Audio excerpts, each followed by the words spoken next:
Hi, I'm Mark Rasenick. I'm a professor of physiology and biophysics, as well as a professor of psychiatry and a researcher at the Jesse Brown VA Medical Center, all at the University of Illinois College of Medicine in Chicago. I was going to first tell you how I got into science, and the way I got here was somewhat circuitous. Although I was always interested in biology, and certainly was both a biology major and an undergraduate, as well as a political science major, I was an undergraduate during the late 60s, and my interest moved more towards the peace movement, and I became very involved in the movement against the war in Vietnam. After I graduated college, I took a year off to work full-time against the war in Vietnam as part of the National Student Association. During that time, I was trying to figure out what to do with my life.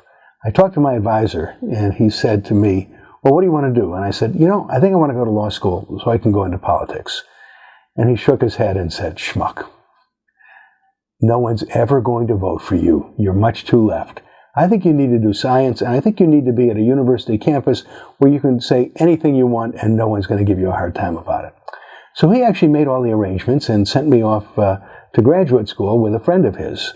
And I initially began to work on insects, and when I was working on insects and understanding how silk moths terminate their diapause, I became interested in serotonin. Moving from serotonin, I became interested in people and serotonin, and have moved to what we're doing now, which is the neurobiology of depression. So it's been a long, strange trip, but worth every minute of it.